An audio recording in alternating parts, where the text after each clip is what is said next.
The Wolves and the Sheep. "Why should there always be this implacable warfare between us?" said the Wolves to the Sheep. "Those evil disposed dogs have much to answer for. They always bark whenever we approach, and attack us before we have done any harm. If you would only dismiss them from your heels, there might soon be treaties of peace between us." The Sheep, poor silly creatures, were easily beguiled, and dismissed the dogs. The Wolves destroyed the unguarded flock at their pleasure. Change not friends for foes. The Fox and the Stork. The Fox invited the Stork to dinner, and provided nothing but a soup in a wide shallow dish. This he could lap up with ease, but the Stork, who could but dip in the point of his bill, was not a bit better.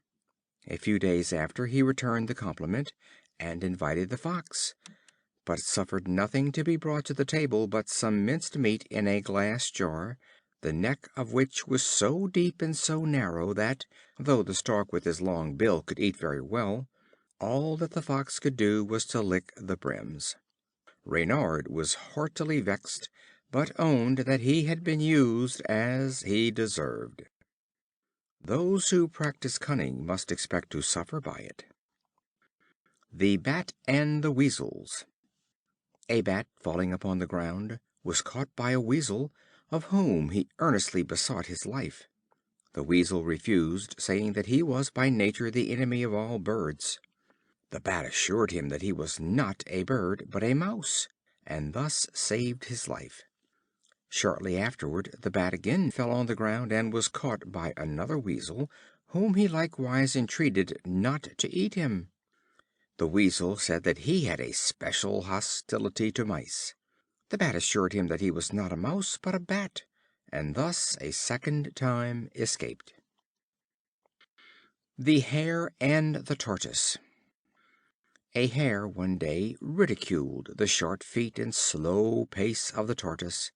The latter, laughing, said, "Though you be swift as the wind, I will beat you in a race." The Hare, deeming her assertion to be simply impossible, assented to the proposal, and they agreed that the Fox should choose the course, and fix the goal. On the day appointed for the race they started together. The Tortoise never for a moment stopped, but went on with a slow but steady pace straight to the end of the course. The Hare, trusting to his native swiftness, cared little about the race, and, lying down by the wayside, fell fast asleep. At last, waking up, and moving as fast as he could, he saw the Tortoise had reached the goal, and was comfortably dozing after her fatigue. Perseverance is surer than swiftness. Jupiter and the Monkey.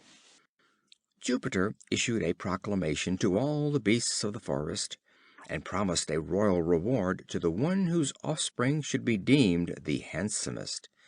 The Monkey came with the rest, and presented, with all a mother's tenderness, a flat-nosed, hairless, ill-featured young monkey as a candidate for the promised reward.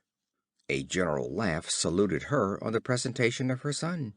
She resolutely said, "I know not whether Jupiter will allot the prize to my son, but this I do know, that he is the dearest, handsomest, and most beautiful of all who are here." A mother's love blinds her to many imperfections. The Lion in Love. A Lion demanded the daughter of a woodcutter in marriage. The father, unwilling to grant, and yet afraid to refuse his request, hit upon this expedient. He expressed his willingness to accept him as a suitor of his daughter on one condition, that he should allow him to extract his teeth and cut off his claws. The Lion cheerfully assented to the proposal. When, however, he next repeated his request, the Woodman set upon him with his club. The Miser. A Miser had a lump of gold, which he buried in the ground, coming to look at the spot every day. One day he found that it was stolen, and he began to tear his hair and loudly lament.